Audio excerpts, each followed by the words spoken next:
Did you know that the concrete patios in that old shed in the backyard could limit the amount of square footage you could have in your new home or maybe even your expansion? Perhaps you're thinking about adding an accessory dwelling unit in the backyard while also remodeling or building a new home. All of these things are factored into what's called lot coverage and impervious surfaces. And these are more design restrictions that are lurking about that if you as a homeowner get to know these ahead of time, you can empower yourself to make prudent choices during the design process as opposed to way too late after you spent thousands of dollars. Let's dive into the studio and talk a little bit more detail about this in our Understanding Design Limitations and Restrictions series so that you as a homeowner are empowered. We'll see you there. All right, welcome back, everybody, to your home building coach. I'm Bill Reed, and we're continuing our Understanding Design Limitations series. And if you've been following along, we've already covered some heavy hitters, floor area ratio,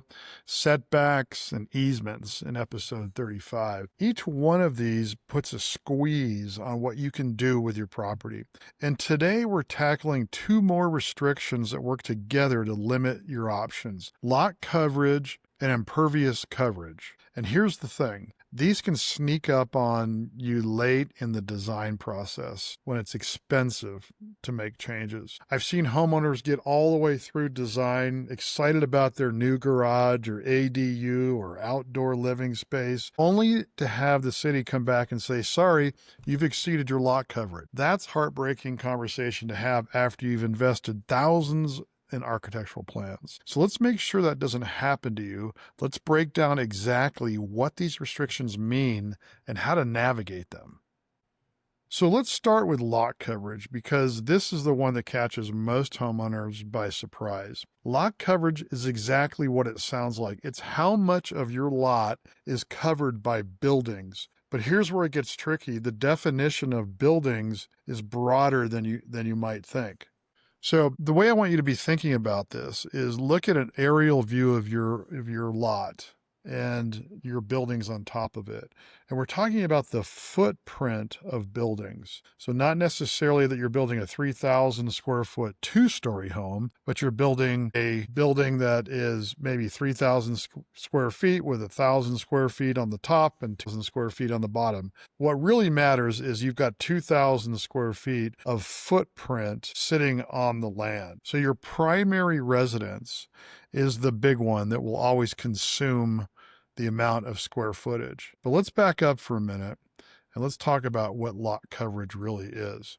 Lot coverage is a calculation based on the square footage of your lot relative to the square footage of the buildings on the property. So if you have a 10,000 square foot lot and you have 5,000 square feet of buildings on the property, and believe me, it's easier to get to that level than you think by the time you factor everything in. But in that case, you have 50% lot coverage of the buildings themselves. And each city and county and sometimes even homeowners associations have limits to the amount of lot you can cover with buildings. And we'll get into why those rules even exist. But let's go back to what really classifies that will be applied to your lot coverage. I just spoke about the primary residence, and that could be your main house footprint, like I mentioned earlier, of maybe 2,000 square feet.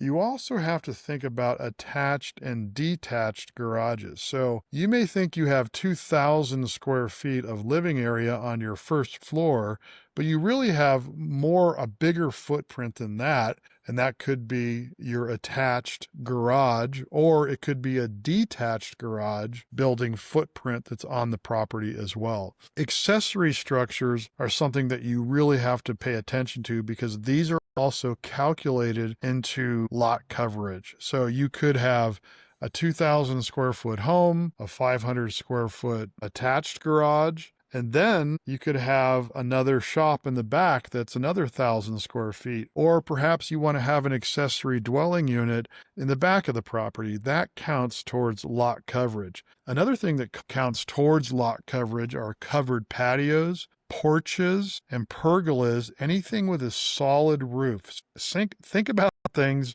where if it rains and that rainwater cannot enter into the earth because there's a roof structure over it, and that is preventing water to return, precipitation to return back to the earth to recharge the groundwater system. And this is one of the reasons the cities and counties and HOAs have these rules, is because they want to be able to capture as much precipitation back into the property and not having it run off into a storm sewer system. And also keep in mind that when an architect calculates lot coverage, they're not just considering the boundaries or the limitations of the outside walls of these structures. Many jurisdictions have you include the overhangs or the eaves around the structure. So you could have a 2,000 square foot footprint, but it might end up being 2,200 or 2,500 square feet when it comes to calculating lot coverage, and that is because of the overhangs on the buildings. So you can see where I'm going here, that by the time you factor in your primary residence, your garage structures, your porches, your pergolas, sheds in the back, maybe you want to have an apartment building or accessory dwelling unit out on the back of the property. All of these things factor into what is called lot coverage, and the cities will only require or allow maybe upwards of 30 to 60% of your lot to be covered with buildings. So this is a really important thing. So I had a client who wanted to add a detached workshop. The house was, 2,200 square feet on a 6,000 square foot lot. The lot coverage limit was 50%.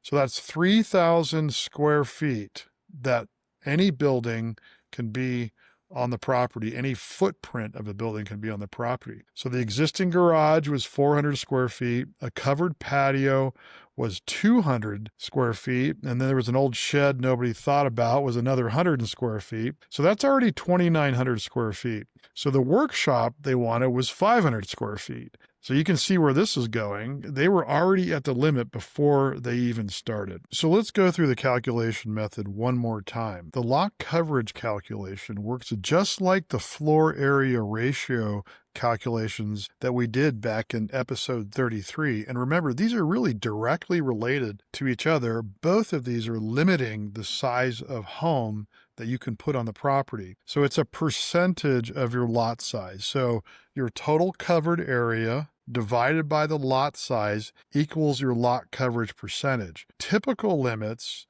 in many cities and counties is anywhere from 30 to 60%, depending on the zone and the lot size. So urban lots usually have around a 50 to 60% lot coverage allowance. And the further outlying properties you go into, some suburban and some rural properties are usually in that 30% to 50% range. So unlike FAR, lot coverage doesn't care about how many floors you have on the property. It's just the footprint. So you could have, like I said, like I mentioned earlier, you could have a 3,000 square foot home, but only two-story home, and only 2,000 of it's really sitting on the land. That's what you use for the calculations. So let's say you have a 1,000 square foot lot with 50% lot coverage. That's 3,000 square feet of structures that you're going to be allowed to have on the footprint of the property. So your two-story house might have 2,500 square feet. Let's use that example of living space. But if the footprint is only 1,400 square feet, that's what counts for lot coverage. Just want to drive that point home because some people have made that mistake. The second floor sits on top of the first. It doesn't add to the coverage. This is different from FAR, where both floors are counted. So they kind of have you coming and going, right? They have a floor area ratio they want you to use. On top of that, they have the lot area restrictions that you have to calculate. So here's where lot coverage interacts with your FAR. You might have FAR room for more square footage, but the lot coverage might prevent you from building it. This is why I say these restrictions kind of compound on each other. And then let me share why this particular restriction can sneak up on you and sometimes on your design team. So in my experience, lot coverage is what I call a late discovery restriction. And here's why. Designers tend to focus on the floor area ratio, the setbacks first, and sometimes they forget about existing outbuildings that get forgotten in the calculations. Sometimes they miss the easements that are going right through your property that I spoke about in the previous episodes. Sometimes things get forgotten, like future plans that you may have with your property, such as a future accessory dwelling unit, or maybe you want to put in a large pool and patio area that you're maybe phasing that out to the next phase of the project. But if that isn't factored into a master plan of the project, you might be burning yourself a little bit there, because when you go to put in the pool and landscaping and hardscaping for the property, the city or the county is going to ask you for a lot coverage calculation. And because you've built your home to the maximum floor area ratio, not factoring in the lot coverage, this is where you can really get into trouble. Also, people tend to forget covered outdoor spaces that can add up faster than expected. So you may have a nice large outdoor kitchen area that has a big covered roof on it, or a pool house or a pool cabana that has a roof over it. Sometimes you have an extended deep front porch, those big beautiful wraparound covered porches. Even though that's not factored into your square footage of your home, that's factored into the footprint of the building, which can significantly impact your calculations. So that's lot coverage, the restrictions on buildings and covered structures. But there's another restriction that goes even further, and it's becoming increasingly important. It's called impervious coverage. And this is almost just like lot coverage. In fact, it does affect the lot coverage calculation, but there's going to be two different rules here. Your cities are going to tell you what your lot coverage is. They're going to tell you what your impervious coverage maximum is, and you have to factor those two into your calculations when you're designing your home, the actual home itself. So let's move into that segment and talk about impervious coverage. All right, so let's talk about impervious coverage. And I want to start with why this even exists, because understanding the why helps you work with these restrictions instead of fighting against them. Impervious means water can't pass through the material. So impervious coverage is any surface that prevents rainwater from soaking into the ground. Obviously, things like buildings and roofs that direct the water away from the buildings would count in the overall calculation. Concrete and asphalt driveways, patios, walkways, hardscape, pool decks, all the decking around the pool, and even some compacted gravel surfaces. So think about it this way. Every square foot of concrete is a square foot that says no to rainwater. This water has to go somewhere, and historically that means into storm drains and eventually into streams, rivers, and lakes. Cities are now saying we need some of that water to stay on your property and soak into the ground. So impervious coverage goes beyond just buildings. It includes all that hardscape we take for granted. And there's a good reason cities are getting stricter about this.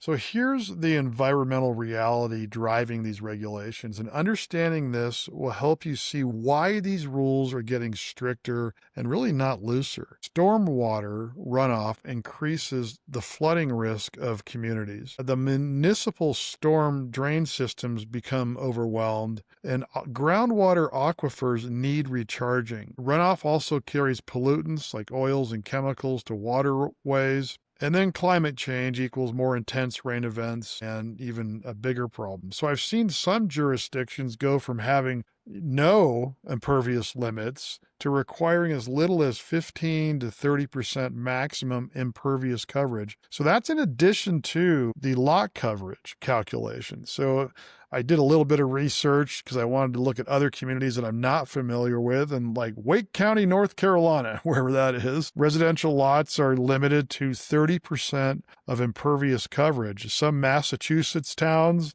cap it at 15% plus 2,500 square feet. And this just isn't going away. And if anything, expect these limits to tighten up. So the environmental rationale is solid. The question becomes, how does this affect your project? So here's the squeeze that catches homeowners. Impervious coverage is almost always more restrictive than lot coverage. And here's why. Lot coverage only counts the buildings. Impervious includes the buildings plus all the hardscape. So you have to factor those together. And you could be under lot coverage, but over on impervious coverage. So that driveway, walkways, and patio all count. So let's go back to that 6,000 square foot lot. Say the lot coverage is 50% that you're allowed, which would be the 3,000 square feet of the buildings. But impervious might be 40%.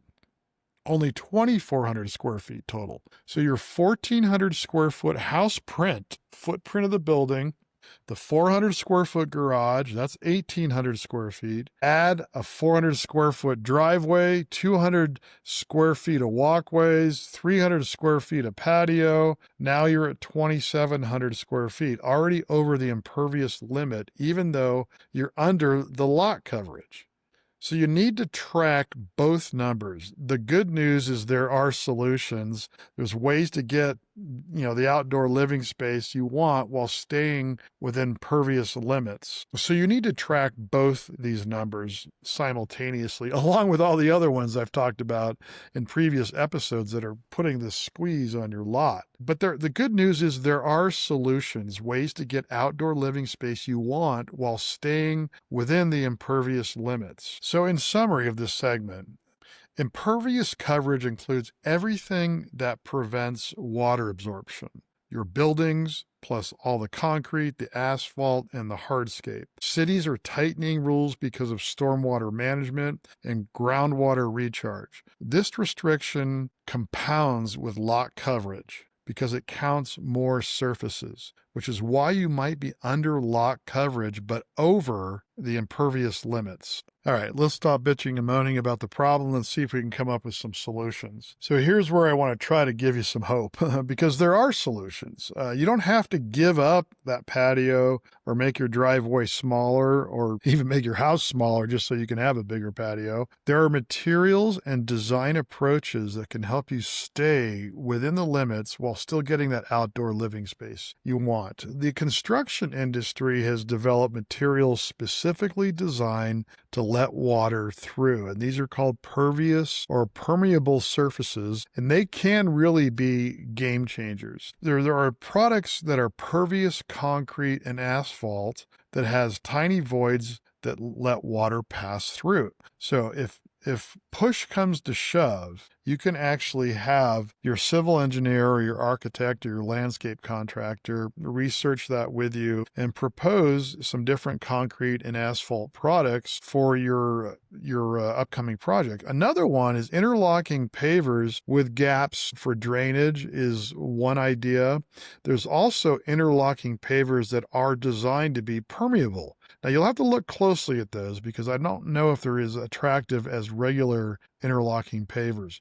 There's also some that are really interesting that are interlocking pavers, but they have large voids in the middle of them. They come in different styles and designs where you can plant grass in between each of the pavers, but you can still drive on them or walk on them as if it was a concrete walkway, and this is letting moisture permeate through. And you can also use natural stone for your gravel beds, for your walkways. You can use some compacted stone products for a lot of landscaping that doesn't count towards impervious surfaces. And then, of course, wood decking often allows water to permeate through the gaps in between the deck boards. Some municipalities give partial credit for permeable pavers. So that 400 square foot driveway might only count as 200 square feet towards your impervious limit if you use that pervious material. So be careful.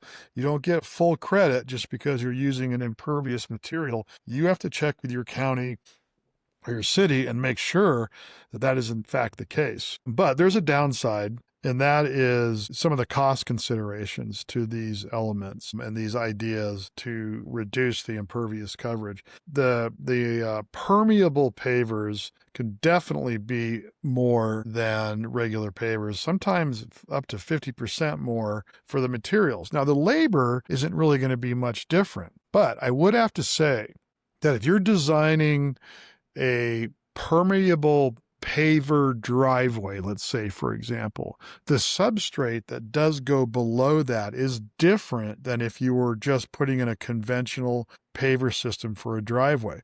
So if you're interested, you can look up permeable paver driveways details, search for that, and you will find that there's a lot more work below the surface that your landscape or your excavation contractor has to do to achieve that permeability through the stone, but also into the ground. Otherwise, you're just putting a compacted level of base rock and sand, and I don't believe that allows as much permeation, if that's a word, through the system. But you also can check while you're doing your research that some cities offer a rebate. So if you do use a permeable surface for your patios, the increased material costs might be offset by some rebates. So you'll have to kind of factor all that in too. And beyond the materials, there are design strategies that can help maximize your property within these limits. So let's talk about the actual design of your projects that could be factored in. And of course, the point here is you understanding this ahead of time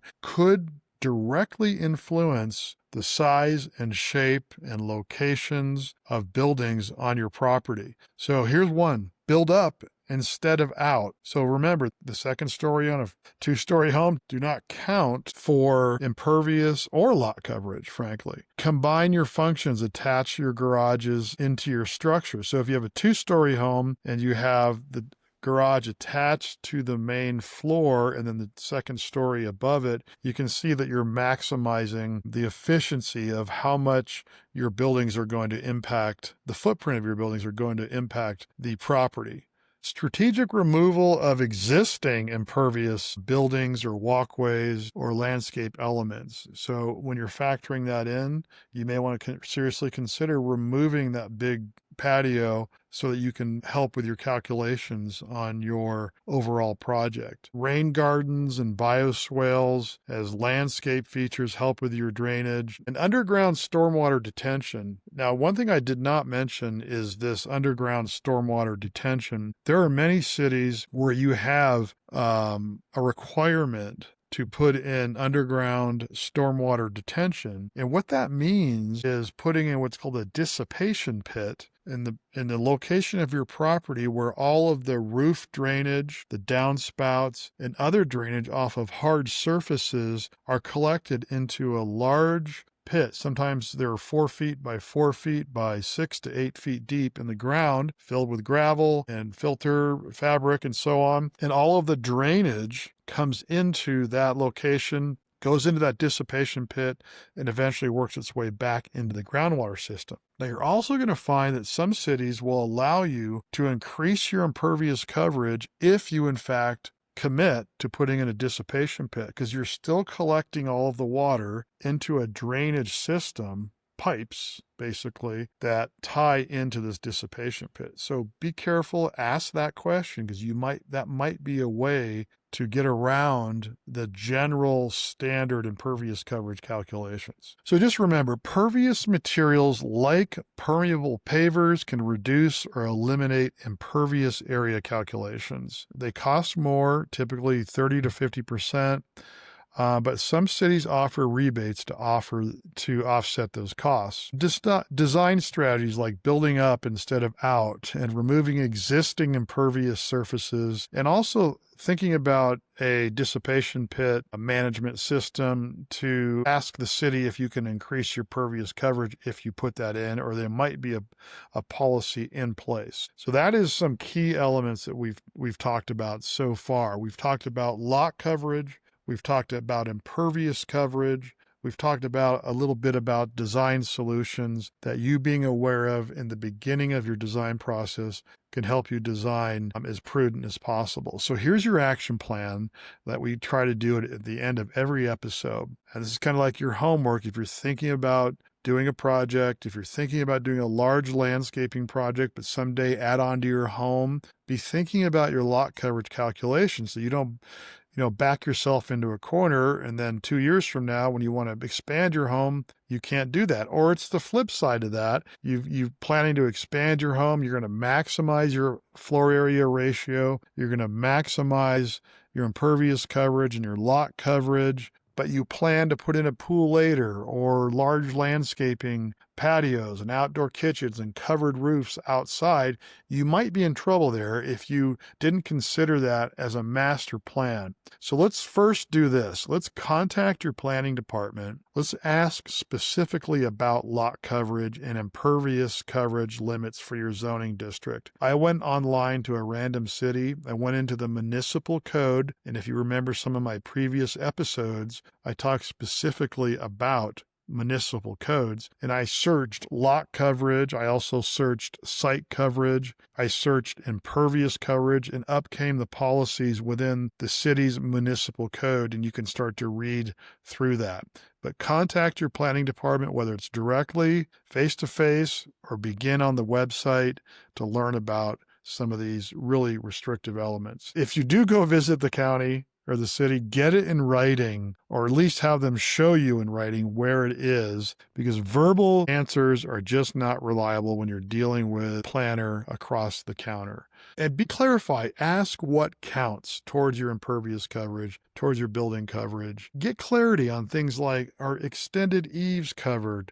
Are covered patios included? Decks and how pervious materials are credited. Take an inventory of what you have on your property now. List every structure and hardscape on your property with the square footage, and then calculate your current numbers. Know where you stand before designing anything new. Now, I want to mention one more thing here, and I've mentioned it many times in previous episodes. A land surveyor, if you hire a land surveyor to survey your property, both from the boundaries, the setbacks, the easements, the topographic map, surveyors will show the building footprint. They will show all the hardscape that's existing on the property, and they can even give you the calculations right off of their data on their survey drawing to tell you how much square footage your building footprint is, how much square footage your impervious coverage elements are right there in that drawing, and it's done for you. So, and this is something that you're going to want to seriously consider when you begin designing a project, is having a survey with a topographic map done if you're on a hillside property, because this is a very good foundational aspect of good design. So in summary, contact your planning department, get coverage limits in writing, or have them show you where it is specifically in the municipal code. Understand what counts towards each of these limits, and inventory your existing coverage and calculate your current numbers. And if you really want to get down nitty gritty, have a surveyor do all that for you. Pay the $2,000 or $4,000 or $5,000, $6,000, whatever it is, minuscule investment to what your project will ultimately cost. So here's what we've covered today. Lot coverage limits how much of your lot can be covered by buildings. Everything with a roof counts. Just think about it that way. Impervious coverage goes further, including all your hardscape, driveways, patios, and walkways. These restrictions compound on each other and sneak up late in the design often. But pervious materials and smart design strategies can help you maximize your property within these limits. So if you want to dive deeper into lot coverage and impervious coverage, you can also grab a copy of the book, The Awakened Homeowner, on Amazon, and of course amongst all the other aspects of planning a project, you can start digging into that and start building up your knowledge that way if you're getting tired of listening to my voice. And if this episode helped, you understand coverage restrictions better, share it with somebody planning a project. Please send it to your friends who's looking at adding an ADU in the backyard, or that neighbor dreaming about a pool. This information could save them from expensive surprises. And I'd love to hear from you too. Have you run into coverage issues on your project? Drop me a DM on Instagram or leave a comment on YouTube. All right, everyone, that's what I had for you today. Lock coverage and impervious restrictions compounding with all of the other ones I've done in the previous episode, such as the floor area ratio, the easements, and the setbacks. I'm Bill Reed, your home building coach. Remember, enlighten, empower, and protect. That's what we do here. Thanks for listening. And now let's really go make it happen.